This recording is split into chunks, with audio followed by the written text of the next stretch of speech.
The Alexa is the newest 65% from Maker keyboards, and it's packed with all the buzzwords you'd expect from a board these days.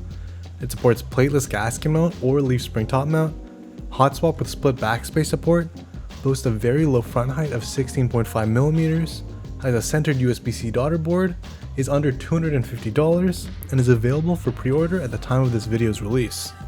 But is it legit? Let's find out. The hardshell case the board comes in is super nice, and I actually prefer it over these KBD fans cases because of how insulated and rigid it is.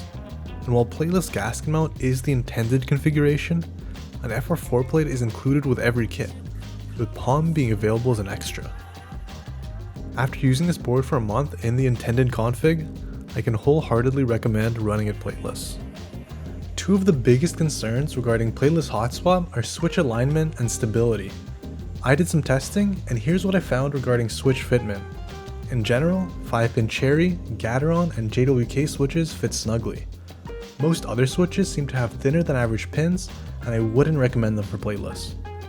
Although, the specific switches I used to test could be different than the ones you have, so please comment down below if you think the table should be updated. I'll keep the most recent version linked below the like button. While I have had some switches become slightly unseated due to travel or rebuilds, during everyday use, the only issue I've found is the caps lock key being a bit sussy when hit off axis.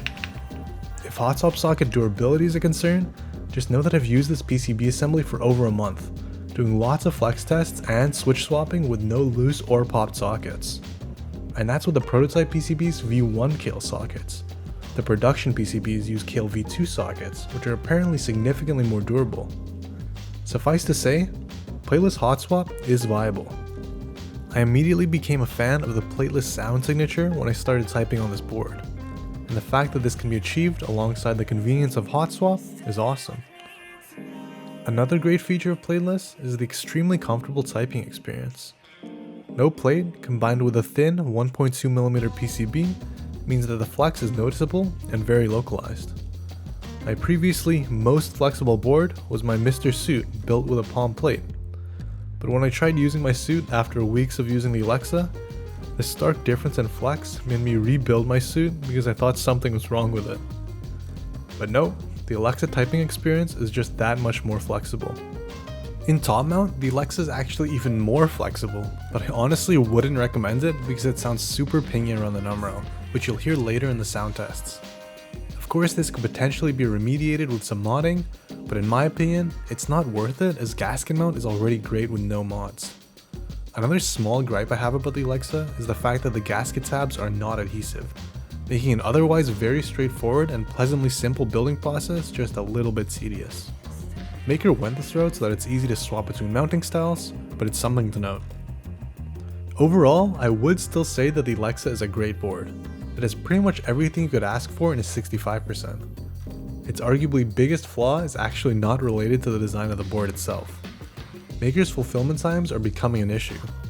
If I remember correctly, the original ETA for the Alexa, with a GB starting in June of last year, was supposed to be October of last year. And while it's currently slated for March, I wouldn't be surprised if it gets pushed back further, especially considering Lunar New Year in February.